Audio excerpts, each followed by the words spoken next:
global pandemic, now for something completely different, has prevented many people from gathering at their local watering hole with friends. That's not stopping country music star Brad Paisley.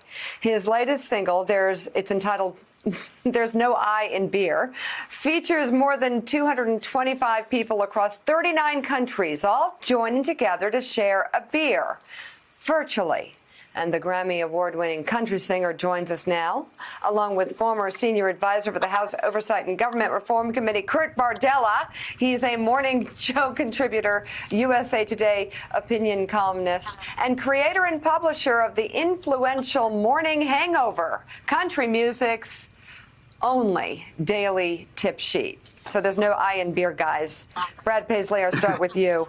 You came up with this. I love it. It's kind of a nice way to bring people together. That's been the challenge for the music industry, hasn't it? Because part of what you do is the joy of gathering with people, of jamming together, of creating together, and yet you can't be together. That's exactly right. I mean, I think our industry, when it's all said and done, is going to be one of the hardest hit from this entire thing. I mean, we're going to be last probably as far as back to whatever you would call normal. And we're trying our best, but it's starting to get very, very painful in Nashville, I think, for people and in the music community and probably anywhere that has a music community. Yeah, Joe and I work with a lot of musicians. You probably have quite a network of friends and colleagues that you work with. And I wonder if you could talk a little bit about musicians, how often they have to have another career to support their joy, their passion, their talent. I mean, when you say this is going to hit the music industry hard, I don't think people understand. They think of, only the biggest stars out there, but it's the, thousands of people who have made them stars, the backup singers, the musicians, the people across the country who are living day to day on gig to gig. Yeah, Nashville's always had a community where there's this thriving live scene. We have a bar scene downtown that's a pretty amazing place for live music. You can see some of the best musicians of your life, and they're not famous. And then there's the studio scene, which is just now back to finding a way to do this in the COVID sort of reality, masked up and smaller sessions. But for the most part, anything where people have to gather at all is devastated, and music is really made for that. It's the kind of thing that doesn't really work over Zoom, except for writing. Writing can be done that way, but who are we going to play for? How are we going to do this? And so I've been trying this whole time to find ways to connect with fans, and things like Zoom and FaceTime and all of these video chat things have been a godsend. Yeah, I can imagine. Mike Barnicle.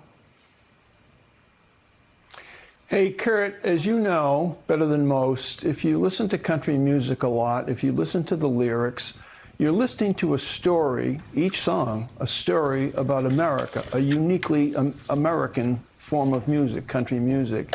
Nashville, of course, is the hub of country music, as we just heard. But you don't have to go far from Nashville, or you could be in Nashville itself and see the results of the pandemic. You could see it in hunger, people going hungry in this country today.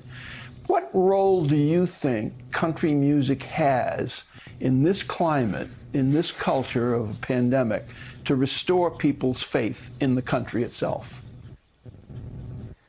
Mike, I think it's interesting that during this pandemic, country music is the genre that has actually increased in consumption in terms of how many people in this country are listening to our format. And I think part of the reason why that's the case is because there's something about country music that, as you said, it is uniquely American. It is the American story, and it is told in a very relatable, down-to-earth way that unites people. And I think part of that is because the artists themselves, they are the every man or every woman. The things that they sing about, this is a lifestyle that they have lived. When you hear songs about one stoplight towns or a town that revolved around a single factory or a simpler way of life, they are singing about their own life experience. But I also think there's a connection with the artists and the fans that is so unique to country music because the artists give back. I think about artists like Brad, who has this great initiative. It's a nonprofit called The Store, and the entire purpose of The Store was to give people who have issues with food security a place to shop for food in a dignified way. And the remarkable thing is, as COVID-19 happened, he kind of had to reverse engineer the store and make it so that they can deliver groceries out to people who are in need, whether it's the elderly, whether it's low-income people, a number of folks who he has put together an army to help distribute food during a time like this. And then you look at just a song like No I Am Beer, and it's very easy on the front end to look at that song and think, oh, it's just another drinking song, but there's so much more to it. And a video like this that has people from more than 30 countries, 200 people, even people from our world like Michael Steele and Pete Buttigieg and Dan Crenshaw and George Stephanopoulos, all who have appearances in this video to show that unity. People like Brad are finding ways to make his art and his creativity help us get through this pandemic. Susan Del Percio. Brad, the work that you're doing with the store is so important, and the outreach it does. I just want to give you this opportunity. As we know, people are still hurting. How do people get involved? What should we do? How do we participate? Oh, thanks. We have a website called it's thestore.org, and it is essentially we are a grocery store based on one that we found in Santa Barbara called Unity Shop that we kind of modeled after. And it's a free grocery store for people who lose their jobs. We spent 3 years. We had a board of directors basically coming up with the ways to make this work for Nashville. And we were ready to launch. We got our permits right around March. And so we opened our doors thinking, all right, let's feed some people, anybody that falls on hard times. And then everybody fell on hard times immediately. And we are serving 5 times, I think, what we expected to be serving at this point. Somehow we're making ends meet, but you can donate by going to our website if anybody's interested. It's working really well. A great example of what we were talking about earlier, my record producer, a guy named Luke Wooten, who hasn't been doing nearly as much producing, has been mobilizing his interns during this time to deliver meals to the elderly. He came up with the entire way to do that, and he used a bunch of studio interns to do that in these times because they were all just sitting around with no sessions. Well, I do think there's no I in beer or a shot of vodka. Brad Paisley, thank you very much.